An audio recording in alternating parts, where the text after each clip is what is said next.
Hello everyone, I hope you all are safe and sound. So today we are going to discuss about different ways of developing writing skills. ये text reading and reflection BEd first semester का topic है। तो सबसे पहले जानते हैं कि writing skill होती क्या है। तो writing skills are specific abilities which help writers put their thoughts into words in a meaningful form and mentally interact with the message. Writing skill का मतलब है कि जो कोई हमारे माइंड में थॉट्स है उनको हम वर्ड्स में पुट कर सकते हैं इन अ मीनिंगफुल वे, ताकि हम उससे एक बेहतर तरीके से इंटरेक्ट कर सकें सामने वाले पर्सन से। Writing skills are an important part of communication. Good writing skills allows you to communicate your message with clarity. जब हमारी राइटिंग स्किल अच्छी होगी तो हम अपने मैसेज को एक क्लैरिटी के साथ किसी दूसरे पर्सन से शेयर कर सकते हैं। हमारे माइंड में एक ईजी, एक फेस टू फेस कम्युनिकेशन हम कर सकते हैं, राइट। तो राइटिंग स्किल का आई होप आपको पता चल चुका होगा। तो how can we improve our writing skills? By research, by planning. तो सबसे पहले हमें लिखने से पहले रिसर्च करना बहुत ज़्यादा ज़रूरी है। किसी भी टॉपिक के ऊपर, किसी भी वर्ड के ऊपर एक बेसिक आउटलाइन बनाना बहुत ज़्यादा ज़रूरी है। दूसरे नंबर पे आता है प्लानिंग। रिसर्च कर लिया, अब हम केयरफुल प्लानिंग करेंगे, रीड करेंगे किसी भी टॉपिक के ऊपर, डिस्कस करेंगे उन आइडियाज़ को। फिर नंबर 3 आता है ग्रामर एंड क्लैरिटी। अब किसी भी चीज़ को हम लिख रहे हैं तो हमारा जो व्याकरण है, ग्रामर पोर्शन है, वो बहुत क्लियर होना चाहिए, बिल्कुल सटीक होना चाहिए। It is established when the reader is aware of the author's statement.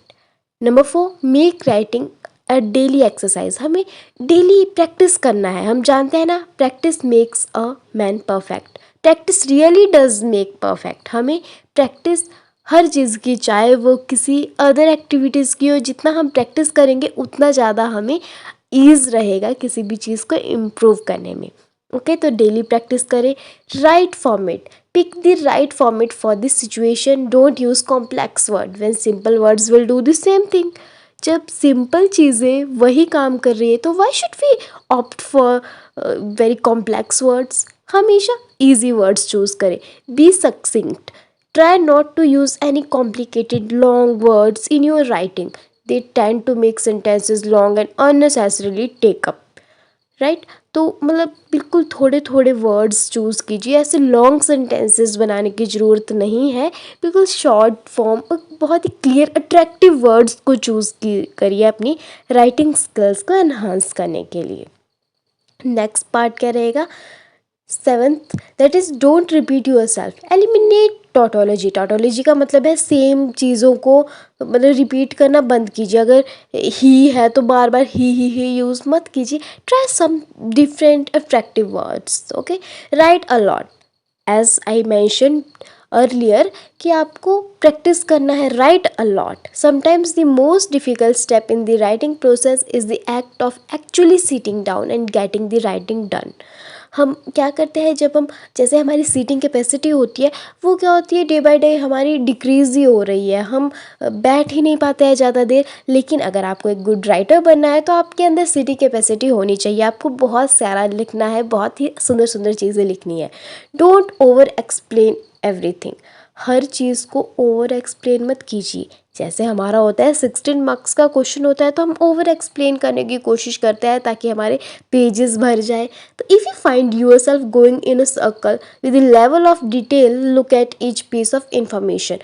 Don't over explain everything. Stick with simple words. Okay, हमेशा मतलब कि इतने कॉम्प्लेक्स वर्ड्स को चूज़ नहीं किया। In your topic don't use complex words, but no longer over simplification. लेकिन ज़्यादा over simplification भी नहीं करनी है।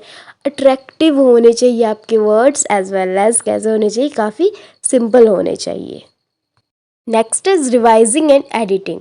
इतना कुछ लिख लिया लेकिन उसको आपने रिवाइज़ नहीं किया, उसमें जो डिफ़िकल्टीज़, जो उसमें मिस्टेक्स थी उनको एडिट नहीं किया, तो फिर वो राइटिंग स्किल्स अच्छी कैसे हुई? तो editing is a part of the writing process that is completely underrated. हम एडिटिंग करते ही नहीं है। जैसे कि हम कोई वीडियो बनाते हैं तो उसमें एडिटिंग बहुत ही मेन रोल प्ले करती है, वैसे ही राइटिंग में हमारी एडिटिंग बहुत ही ज़्यादा ज़रूरी है। Errors in your writing are likely to take attention away from the message you are trying to convey. अगर गलतियाँ होगी तो ऑब्वियस सी बात है जो पढ़ने वाला होगा उसका ध्यान भटक जाएगा कि अरे इसने तो गलत लिखा है कुछ भी। नेक्स्ट है develop a clear message, clear cut चीज़ें बोलनी है। There is nothing more frustrating than a piece of writing that doesn't get straight to the point. Straightforward चीज़ें लिखो, read it out loud.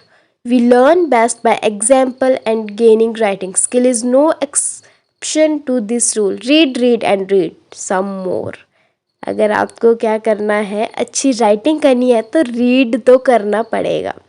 Next is practice practice practice and next one is good hand writing. तो आपको practice करनी है, एक habit बना लेनी है, आपको हैबिचुअल हो जाना कि हाँ हमने लिखना है तो लिखना है।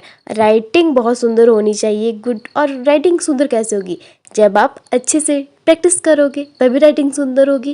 Next point is convey your message easily, avoid filler words. तो इजीली आपको अपने मैसेज को कन्वे करना है और ज़्यादा फिलर वर्ड्स को अवॉइड ही करना है।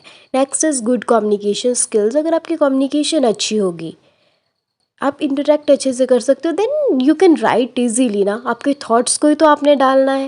लास्ट में आप एक अच्छा सा डायग्राम बना लीजिए, जैसे कि plan, research and collect, structure, right, revise, edit, text and publish. तो वीडियो अगर अच्छी लगी तो वीडियो को लाइक, शेयर एंड सब्सक्राइब करना मत भूलना।